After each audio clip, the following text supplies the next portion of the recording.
고린도 사회에서 보편적으로 유행하고 있었던, 그러니까 고린도 교회가 속한 고린도라는 사회가 가지고 있었던 현상이 지금 교회 안에 그대로 들어온 것이다. 이제 고린도전서의 핵심적인 문제들은 그와 같은 것이라는 것을 이야기했습니다. 지난주 이번 주 한국 사회에 목사 두 분이 아주 그 충격적인 일들을 자꾸 하셔가지고 한국 사회가 발칵 뒤집혀졌습니다.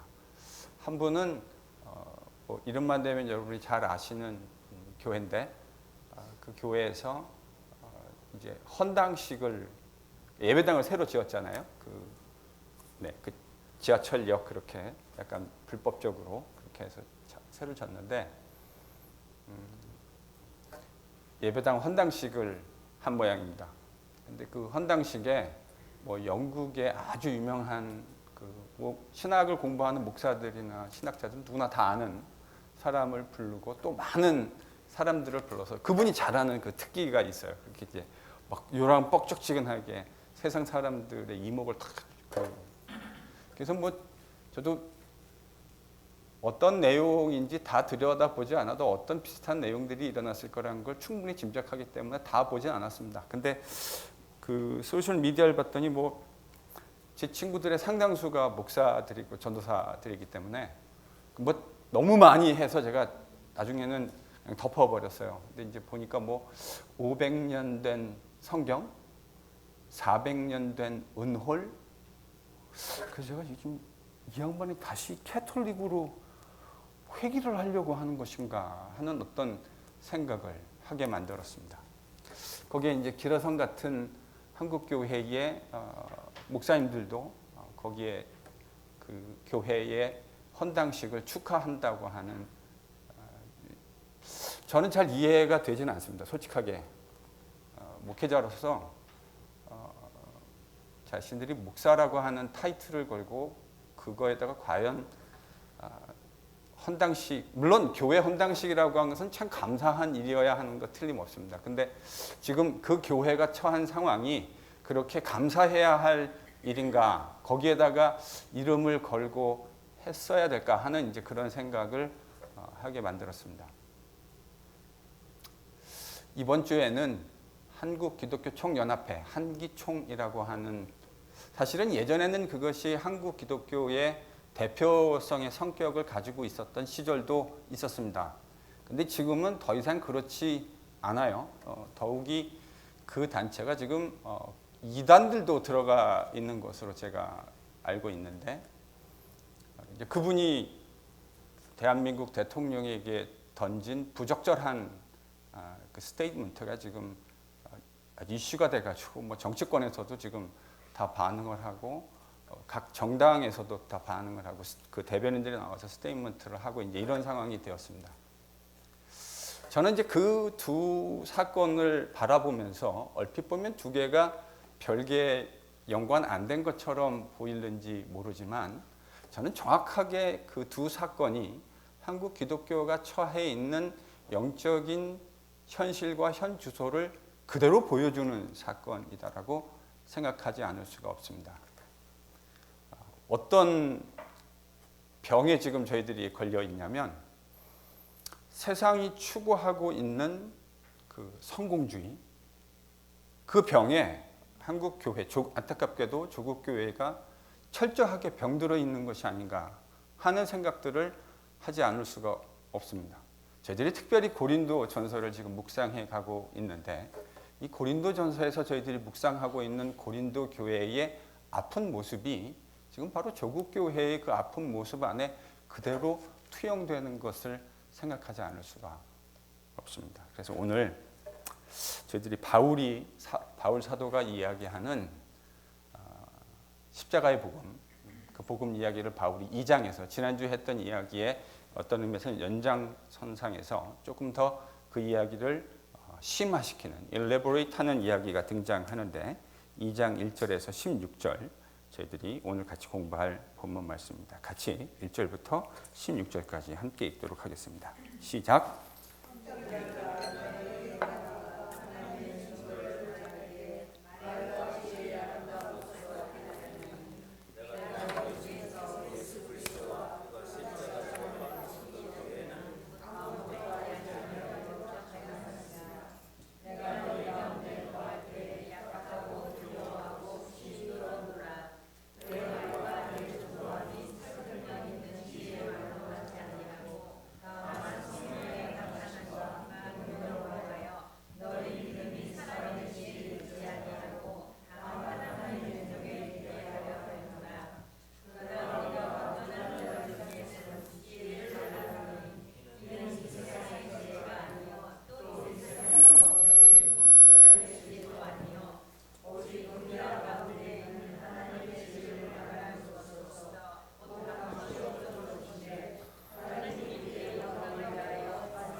1장 하반절에서 사도 바울은 지혜의 로고스가 아닌 십자가의 로고스, 지난 시간에 저희들이 이제 그 이야기를 했습니다. 한글 번역본으로는 사실 그 대조가 선명하게 부각되지 않지만 바울은 세상 헬라 철학이 얘기하고 있는 그 당시 위스덤으로 말미암는 로고스와 십자가의 로고스, 그러니까 지금 고린도 교회가 실수하고 있는, 고린도 교회가 잘못하고 있는 그 부분을 정확하게 이 스테이트먼트 두 개를 가지고 대조하면서 이야기했습니다. 2장부터 등장하는 오늘의 그 이야기들은, 이 이야기들은 지난 시간에 이야기했던 바울이 이야기한 세상의 로고스가, 지혜의 로고스가 아니라 십자가의 로고스에 대한 내용들을 조금 더 자세하게 설명하는 것이다, 이렇게 생각할 수 있습니다. 여러분 1절과 2절을 보면 바울이 하나님의 그 복음을 증거할 때, 하나님을 증거할 때 뭐로 하지 않았다고 이야기했습니까? 말과 지혜의 아름다운 것. 그러니까 이거 사실 좀 의역이에요. 아름답다라고 지금 번역되어진 이 단어는 휘페로게라고 하는 단어인데, 아름답다라는 말로도 번역할 수 있어요. 그게 잘못된 번역이라는 말은 아닙니다. 그런데 이 휘페로게라는 말의 본질적 의미는 아름답다라는 의미라기보다는 고상한 것, 뭔가 숭고한 것, 이런 의미입니다. 그러니까 바울이 하나님, 또 하나님의 그 복음을 증거할 때에 말과 지혜의 고상한 것으로, 저희 개역개정은 이걸 이제 아름다운 것이라고 번역했는데, 지혜와 말의 고상한 것으로 하지 않았다. 그리고 어떻게, 2절을 보면 바울이 어떻게 하겠다고 했는지를 얘기하고 있는데, 여러분 2절은 한번 같이 다시 저희들이 읽어보도록 하겠습니다. 한번 읽죠. 시작.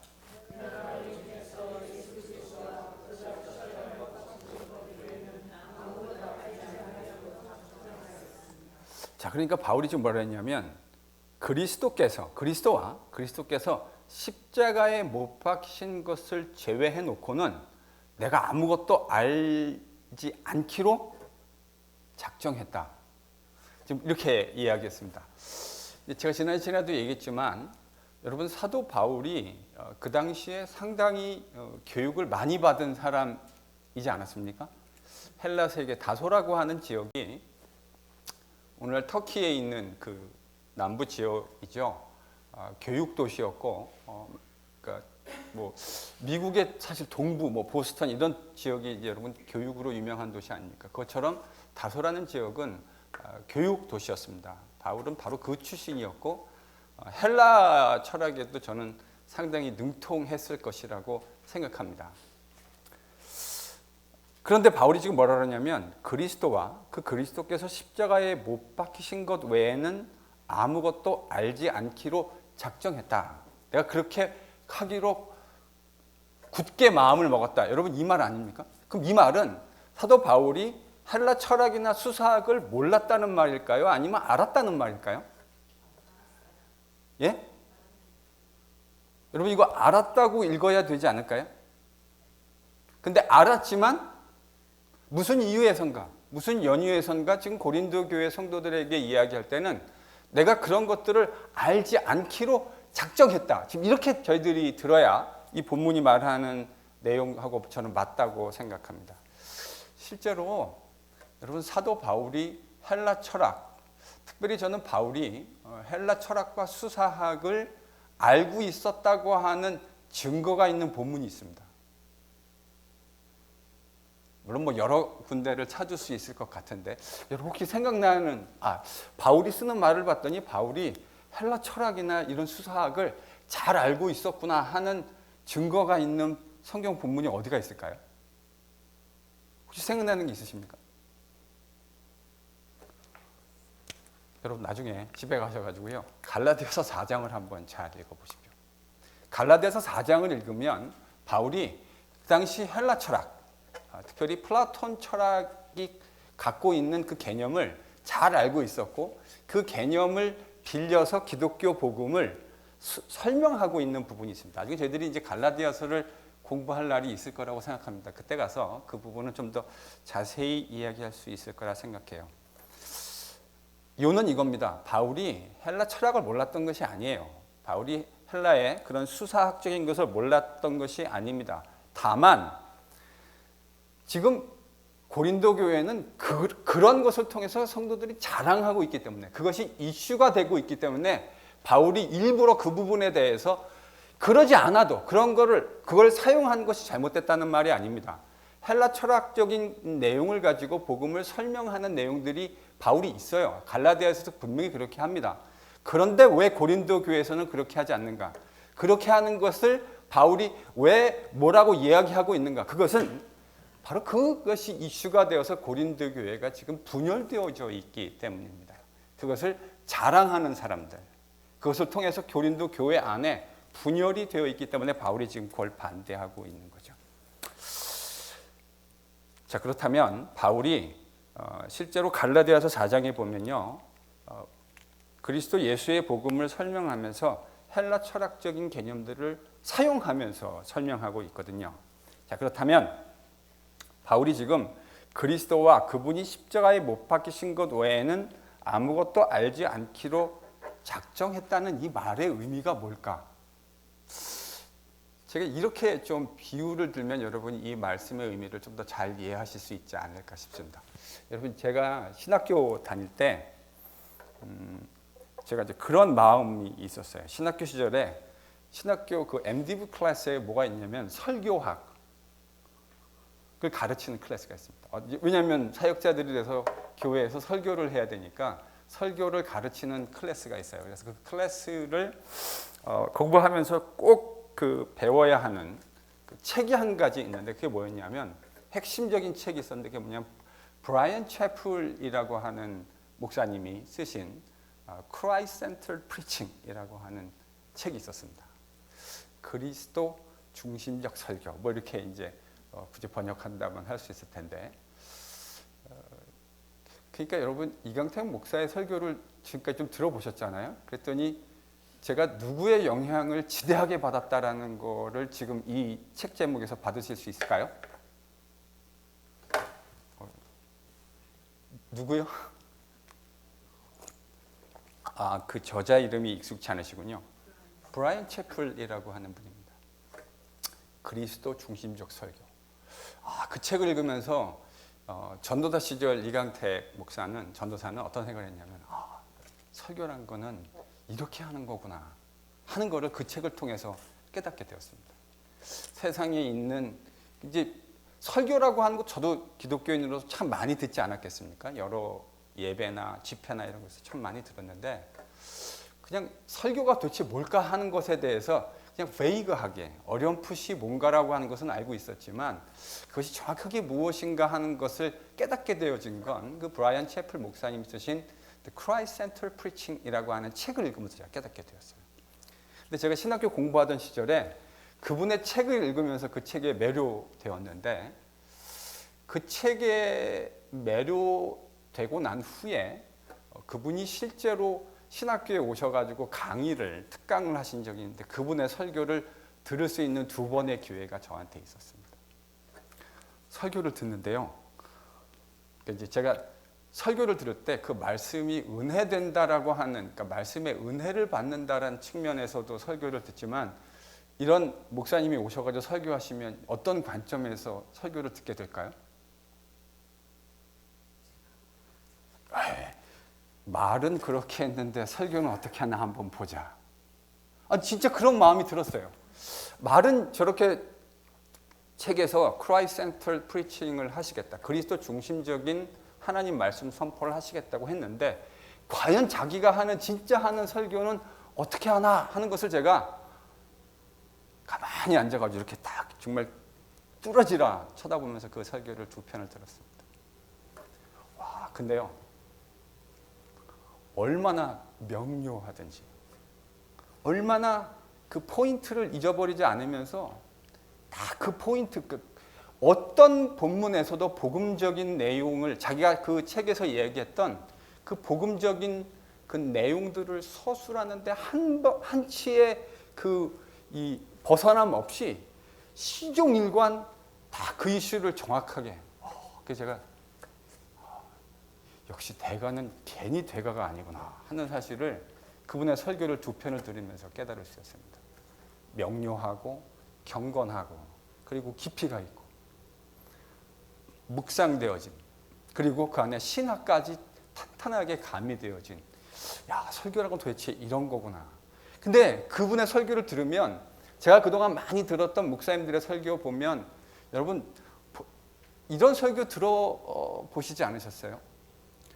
본문은 읽어놨는데 본문하고 전혀 관계없는 이야기를 이야기하거나, 본문하고 전혀 관계없는 내용일 뿐만 아니라 그러다 보니까 온갖 그 잡다한 세상의 이야기를 이야기하고, 그래서 듣다 보면 이 설교가 교회에서 강단에서 울려 퍼져야 할 설교인지, 아니면 일반 사회의 어떤 클럽에서 들을 수 있는 강연인지가 구별되지 않는 그런 것들, 제가 참 죄송한 이야기지만 심심치 않게 들었던 것 같아요.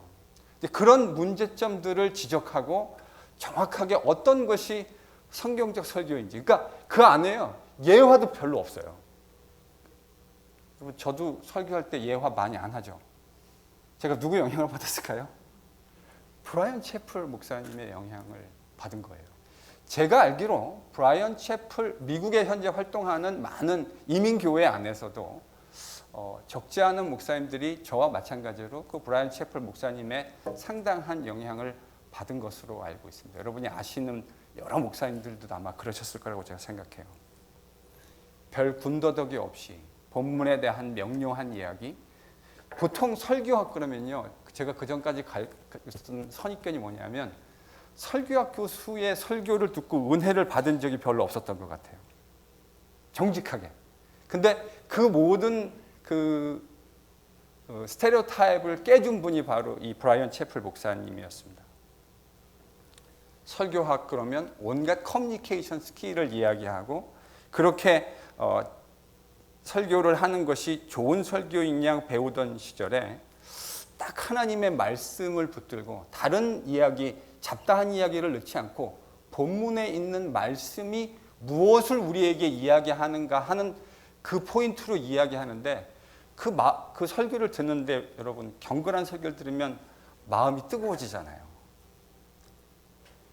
사람이 하는 일이 아니라 하나님께서 하시는 복음의 그 능력, 하나님의 말씀이 인간들에게 하시는 그 능력이 증거되고 선포되어질 때 나타나는 그 현상을, 제가 처음에는 설교를 과연 어떻게 작성하느냐라는 마음을 가지고 그 설교를 들었는데, 설교를 듣다가 공부하겠다는 생각은 싹 사라지고 그 말씀 자체에 온전히 같이 들어가서 하나님이 하시는 말씀 앞에 매료되는 시간을 가졌습니다.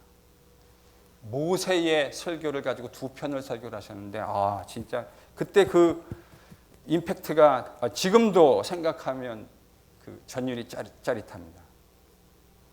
세상의 잡다한 이야기가 아니라 복음에 있는 하나님 말씀만을 가지고 설명해 주는 것이 얼마나 파워풀한가 하는 것을 배웠던 기억이 있습니다. 저는 바울이 지금 그 이야기를 하고 있다고 생각합니다. 비유적으로. 세상의 수사학과 철학을 바울이 몰라서가 아니라 그걸 가지고 그렇게 하는 것만이 훌륭한 것이라고 얘기하고, 그렇지 않은 사람들을 마치 변두리에 있는 어떤 사람인 것으로 치부해버리는 그런 고린도 교회의 속된 성도들에게, 그거 아니고 내가 그리스도와 그리스도께서 십자가에 못 박히신 것 이외에는 너희 가운데서 알지 않기로 작정했다. 왜냐하면 고린도 교회 성도들에게는 그런 것, 수사학이나 헬라 철학 이런 것들을 아는 것이 능력이라고 착각하고 있는데, 거기에서 능력이 나오는 것이 아니고 예수 그리스도의 십자가와 그 십자가의 로고스 안에서 하나님의 능력이 나타난다는 사실을 바울이 저는 말하고 싶었을 것이라고 생각합니다. 십자가의 로고스가 워낙 파워풀한 것이기에 철학적 지혜나 수사학의 도움을 받지 않고서도 얼마든지 복음 증거를 하고, 그렇게 그것이 충분하다, 그런 것을 통해서 복음을 증거하거나 설명해야 할 필요가 없다, 바울은 그렇게 생각했습니다. 심지어는 복음을 증거하는 사람의 능력에 의해서도 복음의 그 능력이 좌우되는 것이 아니라고 바울은 이야기합니다. 여러분 그 이야기가 3절에 기록되어져 있어요. 3절을 같이 한번 읽어보실까요? 같이 읽습니다. 시작.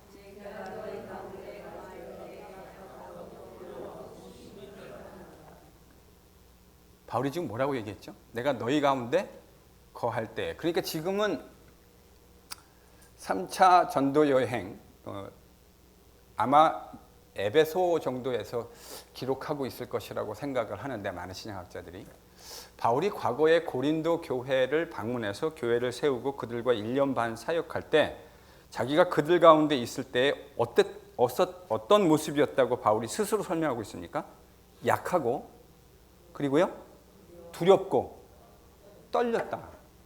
아마 이 약했다라고 하는 표현은 바울이 가지고 있었던 어떤 캐릭터를 설명하는 것일 수도 있겠지만, 그가 가지고 있는 육신의 연약함을, 이 아스테니아라는 말이 이제 그런 의미로 사용될 수 있거든요. 약하다라고 하는 바울이 사용하는 단어가 육신적인 연약함을 나타내는 단어로 종종 사용되기 때문에 그렇게 이야기하는 것 같아요. 자, 그러니까 지금 바울은 고린도 교회에서 사역하던 1년 반 기간 동안에 자신이 약했고 두려워했고 떨었다, 이렇게 지금 고린도 교인들에게 이야기하고 있어요. 무슨 말이죠? 자기가 연약했지만, 육신적으로도 연약하고 심리적으로도 두렵고 떨리는 가운데 있었지만, 그럼에도 불구하고 복음의 능력이 나타나는데 아무런 문제가 없었죠. 왜요? 뭐가 증거죠? 여러분, 뭐가 증거일까요? 바울이 약하고 두려워하고 떨었기는 했지만, 과거 1년 반 동안 고린도 교회에서 사역하는 동안 그런 모습으로 사역했지만, 바울이 그것이 전혀 복음의 능력을 드러내는데 방해가 되지 않는다는 취지로 오늘 이 본문을 지금 이야기하고 있는 거예요. 그러면 자신의 연약함과 두려움과 떨림, 즉 바울이 스스로 고백하고 있는 대로 연약하다고 표현한 그것이 복음 증거에 전혀 방해가 되지 않았다고 하는 결정적인 증거는 뭐죠? 성령의 능력이고, 지금 눈에 보이는 증거는 뭡니까?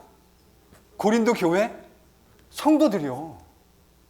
지금 바울이 그렇게 연약한 가운데에도 복음 증거의 사역을 감당했고, 그 복음 증거의 사역을 통해서 고린도 교회의 가정교회가 한두 군데가 아니라 여러 곳의 가정교회들이 만들어지지 않았습니까? 바울이 지금 저는 그 이야기를 하고 있는 것이라고 생각합니다. 오히려 어떻게 생각하면 복음 전도자의 연약한 모습이 복음이 온전히 더 증거되는데 도움이 된다고 바울은 생각했던 것 같아요. 강한 모습이 아니라 복음 전도자가 가지고 있는 연약한 모습이 오히려 복음을 증거하는데, 우리는 보통 이렇게 생각하는 경향이 있어요. 능력 있고 힘 있는 복음 전도자가 복음 전도의 사역을 능력 있게 감당할 수 있게 된다, 이렇게 생각하기 쉽잖아요. 우리가 가지고 있는 일반적인 세상의 원리가 그렇잖아요. 힘 있는 모습으로 어떤 결과가 나타나려면 그 일을 수행하는 사람이 힘 있고 능력 있는 사람이어야 된다, 이렇게 생각하기 쉬운데, 지금 바울은 자기가 고린도 교회 사역할 때 약하고 두렵고 떨렸다, 그러니까 그 사역을 감당하기에 충분하지 않은 모습이었다고 스스로 고백하고 있다고요. 그럼에도 불구하고 왜 그런 고백을 할 수 있냐면, 여러분, 복음 전도자의 개인적 강함이나 약함이 복음 사역의 핵심이 아니라고 하는 것을 사도 바울이 깨닫고 있었기 때문입니다.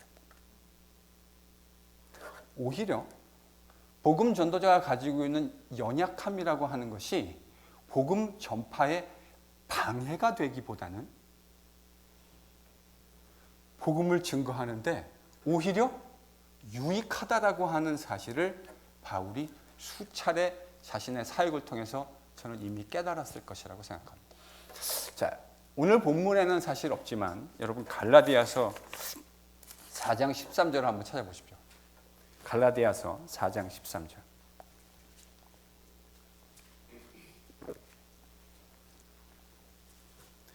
갈라디아서는요, 바울이 저는 개인적으로 바울이 13개의 편지 중에 신약 성경에 있는 13개의 편지 중에 가장 이른 시기에, 그러니까 사도로서 사역하면서 가장 이른 시기에 쓴 편지라고 생각합니다. 뭐 학자들마다 데살로니가 전서냐 갈라디아서냐 아르규먼트가 좀 있긴 한데 저는 개인적으로 갈라디아서가 가장 이른 시기의 편지, 아마 그 다음이 데살로니가 전서일 것이라고 생각하는데, 갈라디아서 4장 13절 찾으셨으면 같이 읽습니다. 시작.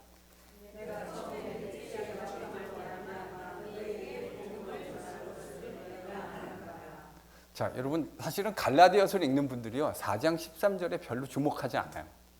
근데 저희가 그 구절을 읽고 나서 역추적할 수 있는 것 중에 하나가 바울이 갈라디아 교회에 복음을 전할 수 있는 찬스를 어떻게 얻게 되었습니까?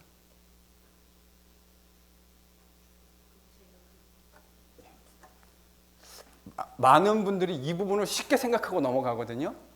근데 저는 바울이 자신의 선교 초창기, 그러니까 저는 갈라디아서가 1차 바울의 선교 여행 직후에 쓰여졌다고 생각하거든요. 그 1차 전도 여행을 마치고 난 다음에 바울이 갈라디아 교회에 편지를 쓰는데 4장 10절에서 뭐라고 얘기했냐면, 내가 육체의 약함, 너희들 가운데 첫 번째 선교 여행을 할 때 바울이 갈라디아 교인들에게 복음을 전할 수 있는 기회를 어떻게 해서 얻게 되었다고요?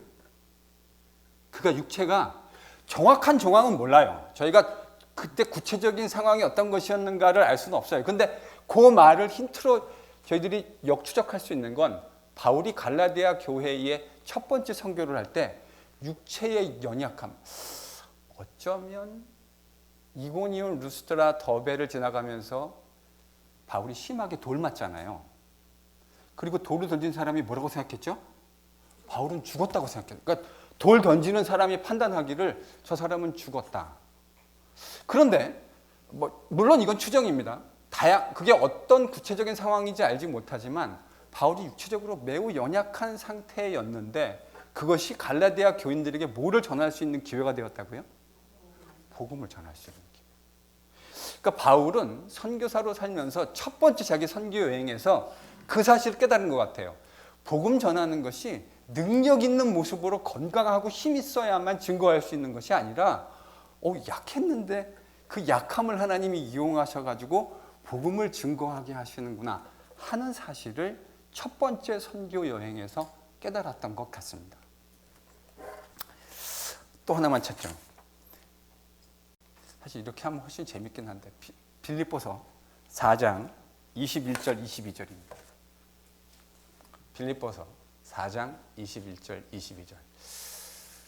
빌립보서는 여러분이 아시는 대로 바울이 제2차 전도 여행을 하면서 마게도니아를 방문하게 되어지죠. 성령의 환상 사건 이후에 마게도니아를 방문하게 되어지는데 그때 세워진 교회였습니다. 어떻게 세워졌냐면 바울의 투옥 때문에 세워진 교회예요. 맞죠? 바울이 그 사건으로 투옥돼 가지고 빌립보성 간수와 그 빌립보성에서 얼마나 고초를 당했습니까? 그런데 그 바울의 투옥이 결정적인 계기가 되어서 빌립보성 간수가 회심하게 되어지고 그들의 패밀리가 회심하게 되어졌고, 우리가 자주장사라고 하는 옷감을 팔고 있던 리디아라고 하는 여인이 회심하게 되어졌고, 이런 사람들이 시드가 되어서 빌립보 교회가 만들어졌습니다. 그런데 그런 교회에 보내는 편지가 바로 빌립보서인데요. 빌립보서 4장 21절 22절 함께 읽습니다. 시작.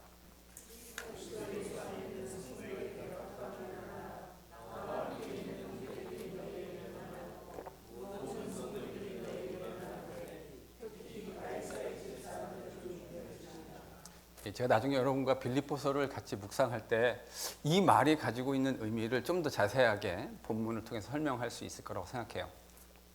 지금 빌립보서는요, 바울이 또 투옥, 그러니까 빌립보라는 교회가 처음에 역사에 태동하던 시절에 무엇을 통해서 빌립보 교회가 태동하게 되었다고요? 바울의 투옥 사건. 그런데요, 지금 빌립보서를 쓸 때 바울은 지금 또 어디에 있습니까? 또 감옥에 있습니다. 그러니까 그 바울이 감옥에 있다고 하는 사실이 빌립보 교회 교인들에게는 적지 않은 디스커리지먼트가 됐던 것 같아요. 여러분, 사실 이거 이해가 되는 내용 아닙니까?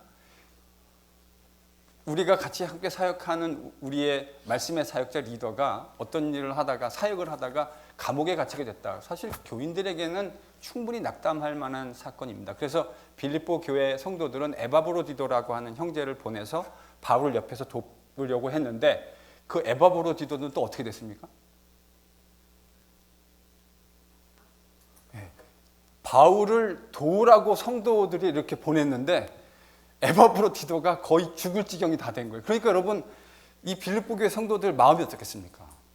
말씀의 사역자 바울은 감옥에 갇혀서 힘들고 그거 옆에서 도우라고 귀한 형제, 믿음의 형제로 보냈는데 그 사람은 거의 죽어가고, 이게 지금 빌립보 교회의 상황이거든요. 그런 빌립보 교회 성도들에게 바울이 그러지 말고 내가 너희들이 한 수고와 이런 거 다 감사하고 다 기억하고 있다. 근데 그리고 그 편지를 끝맺으면서 그런 디스커리지, 사실요 바울의 편지 중에 빌립보서가 되게 짧은 편지잖아요. 근데 바울의 편지 중에 기뻐하라는 말이 제일 많이 나오는 편지입니다. 여러분, 기뻐하라라는 말이 많이 나온다라는 거는 지금 빌립보서 사람들이 기뻐하고 있다는 말입니까? 그러지 못하다는 말입니까? 못하다는 거예요. 근데 기뻐하라는 겁니다. 그리고 나서요, 이 편지, 저는 이게 진짜 바울이 아주 그렇게 표현하면 맞는 게 모르겠어요. 신의 한 수? 신의 한 수. 4장 21절, 22절. 바울이 쓴 신의 한 수가 뭡니까, 여러분? 지금 바울의 투옥이 이 빌립보 교인들에게 큰 디스커리지먼트의 요인이 되었다고요.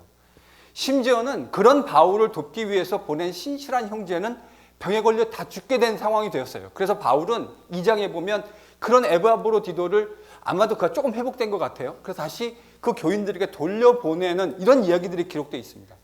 그런데 그 편지를 끝내면서 바울이 지금 뭐라 그러냐면 4장 21절, 22절을 이렇게 기록해요. 다시 한번 읽어보십시오. 다시 읽습니다. 시작.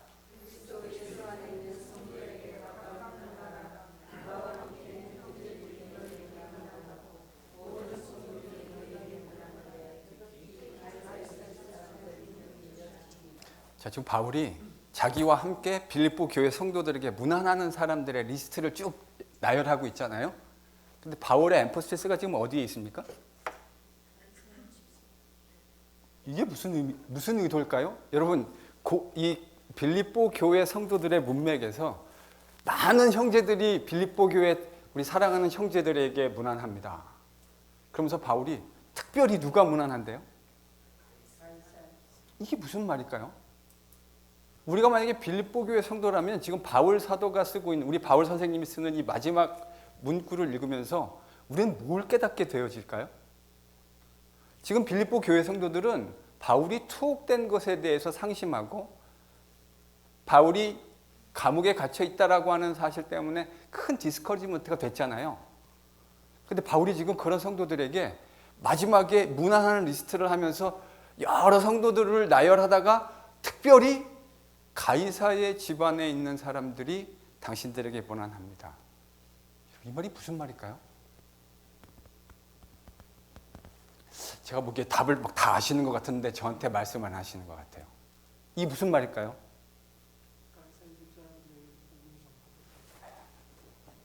바울이 지금 그 얘기하고 싶은 거예요. 그러면요, 저는 행간에 묻어있는 의미가 그런 거라고 생각합니다. 그러면 바울이 지금 다시금 감옥에 갇혔다고 하는 것은 지금 빌립보 교회 성도들은 그것이 디스커리지먼트의 요인이 되어져 있는데 바울은 그것이 당신들이 디스커리지먼트 될 일이 아니다. 생각해봐라. 당신들의 역사에 빌립보 교회가 처음 태동할 때도 바울이 빌립보 성에 갇혔던 것이 계기가 되어서 하나님이 그 일을 계기로 역사하셔서 빌립보 교회가 만들어지지 않았습니까? 지금 바울이 또 감옥에 갇혔는데 그 감옥에 갇힌 사건이 계기가 되어서 누구에게 복음이 증거되는 기회가 되었다고요? 가이사야 집 사람들에게.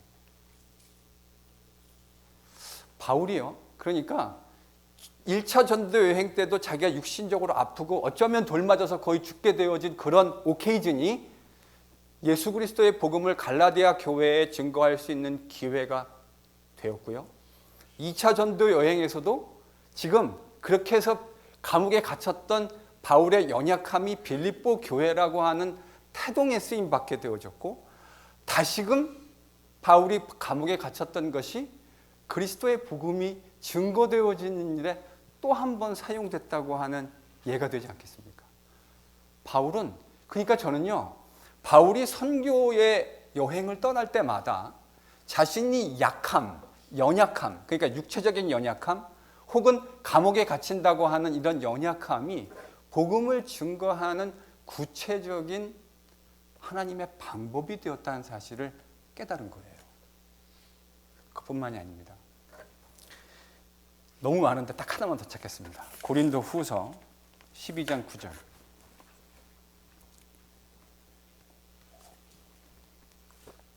고린도 후서 12장 9절. 제가 어차피 오늘 이거 다 못할 줄 알았어요. 딱 5절까지만 하겠습니다. 오늘 5절까지만 바울이 하는 이야기 여기까지만 딱 하겠습니다. 12장 9절.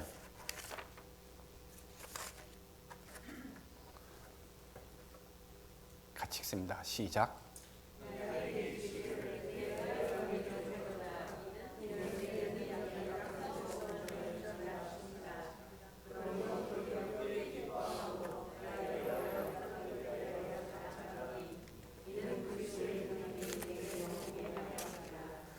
여러분, 지금 고린도 후서 12장의 문맥이 뭐냐면 바울이 자기가 하나님께 큰 계시를 받았다라는 이야기를 이 앞문맥에서 하고 있습니다.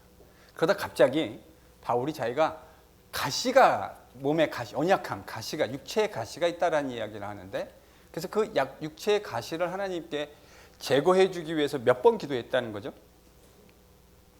몇 번이요? 3번이요.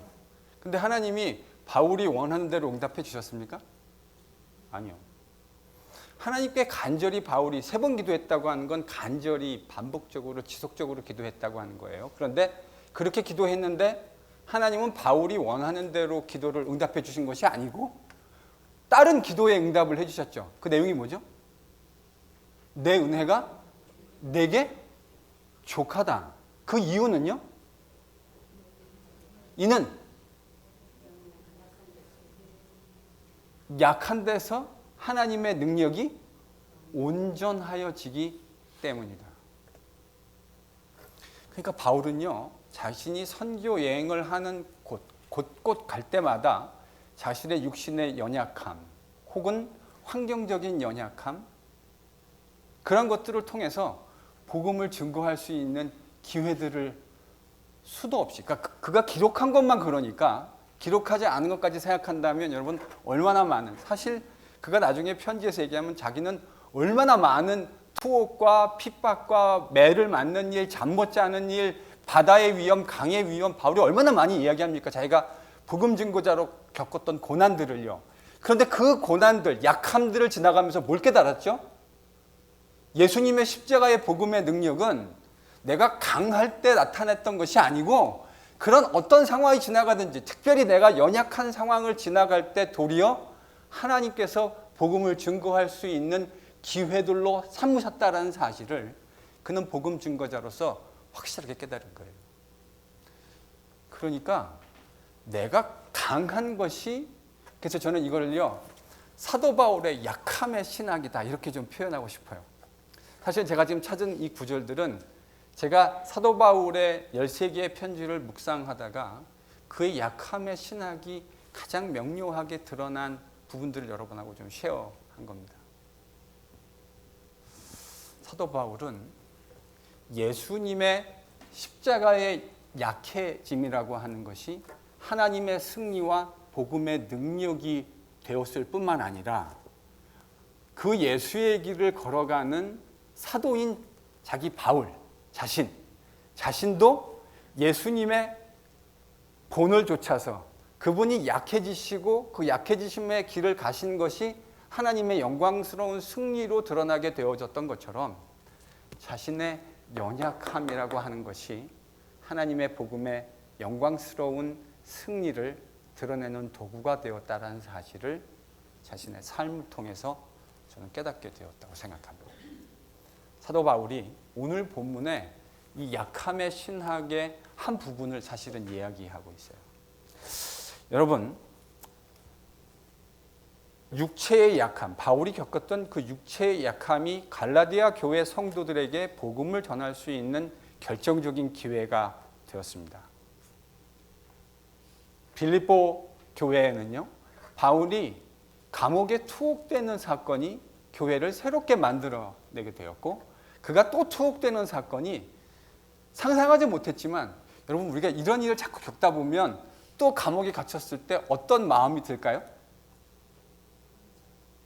아, 하나님은 왜 자꾸 나를 감옥에다가 집어넣으셔가 아니고 어떤 마음이 들까요? 이번에는 또 무슨 일을 위해서 어떻게 하나님이 역사하시려고 나를 감옥에 두었을까? 저는 이게 하나님이 역사하는 일의 비밀을 아는 사람의 자연스러운 반응이라고 생각합니다.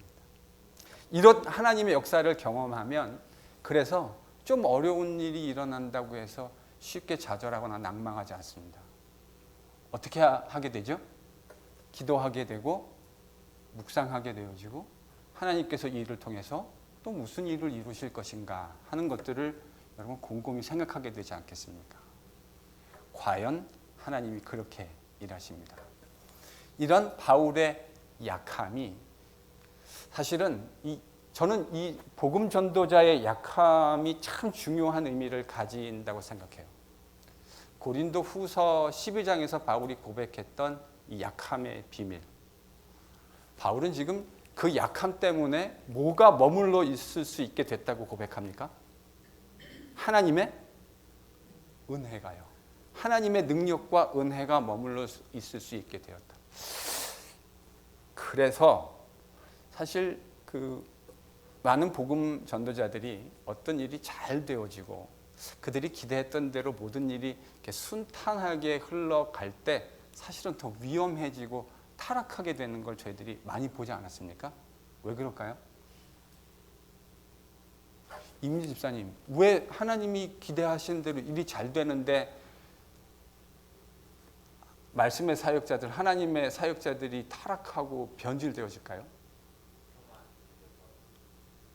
조금 더 일레보레이트 해보실래요? 아시는 것 같은데, 비밀을 아시는 것 같은데.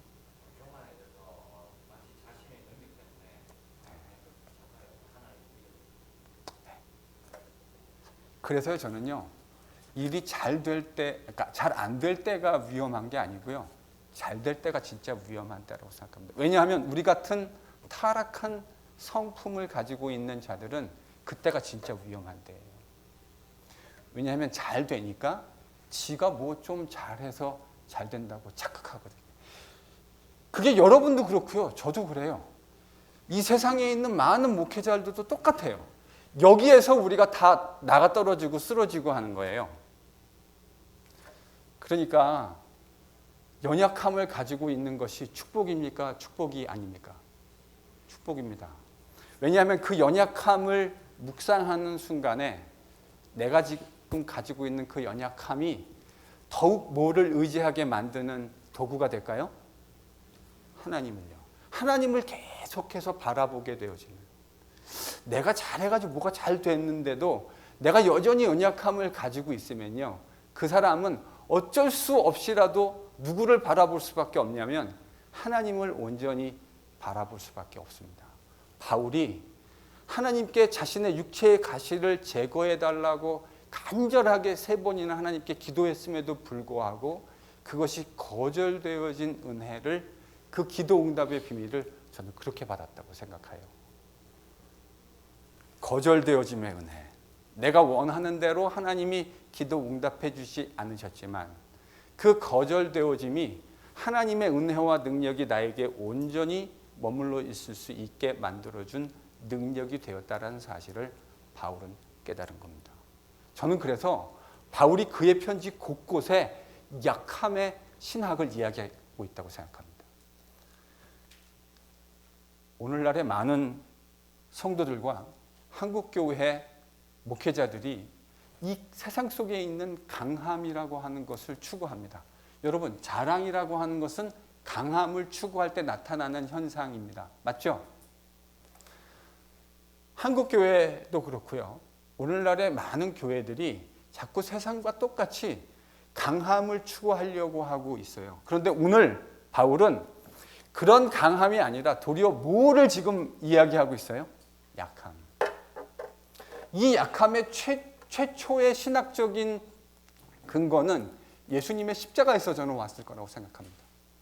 플러스 자신이 복음 전하는 곳곳에서 현장마다 경험했던 1차, 2차, 3차 복음 전도 여행마다 그가 겪었던 수많은 연약해지는 순간들이 가만히 묵상해 봤더니 복음 전파에 방해가 된 것이 아니고 복음 증거의 궁극적인 발판이 되었을 뿐만 아니라 내가 복음을 증거하고 난 후에도 자고하지 않을 수 있는 하나님의 안전장치가 되어 있다는 사실을 깨닫게 되어진 겁니다.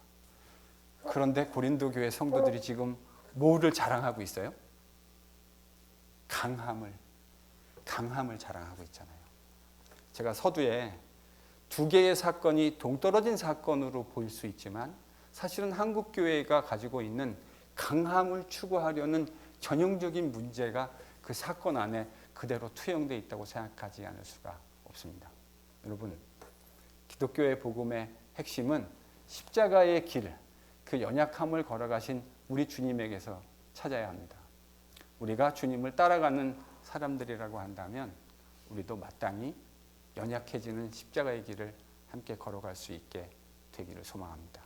그것을 통해서 하나님이 복음 전도의 아름다운 역사도 이루어내실 거고요. 그 우리의 연약함을 끊임없이 바라봄으로 자고하지 아니하고 하나님의 은혜와 능력이 우리 안에 지속적으로 머물러 있게 되는 겁니다. 그 귀한 이야기를 바울이 오늘 지금 1절에서 5절, 특별히 3절에서 저는 그 이야기를 하고 있다고 생각합니다.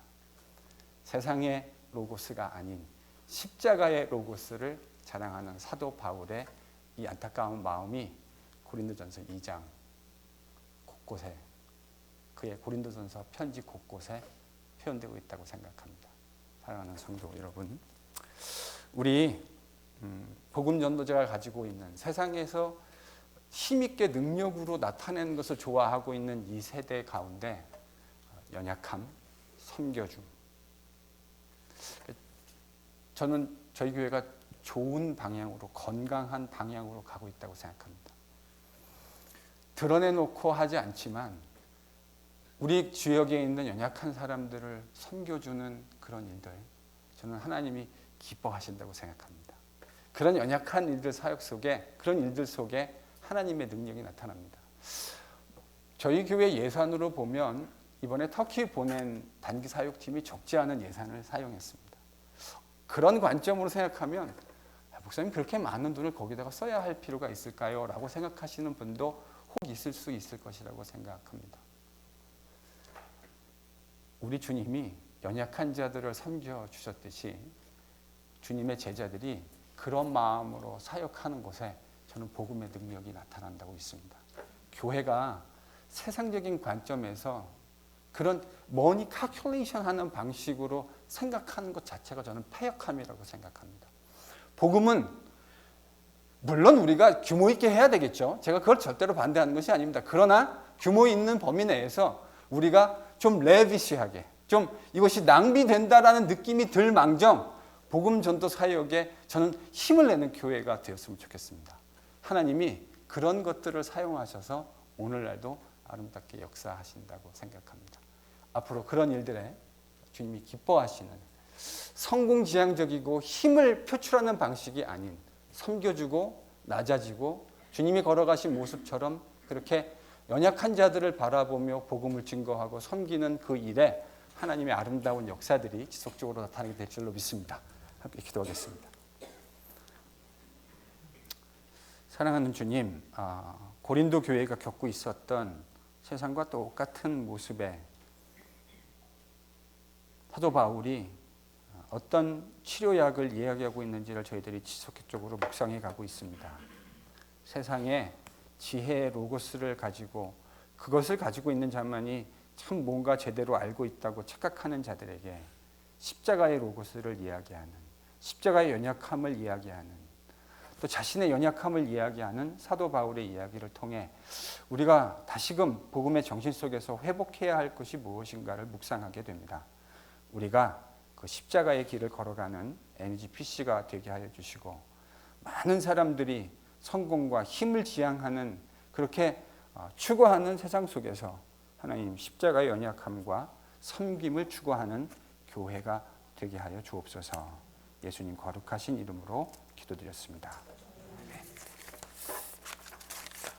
기도의 자리에서 또 만나 뵙겠습니다.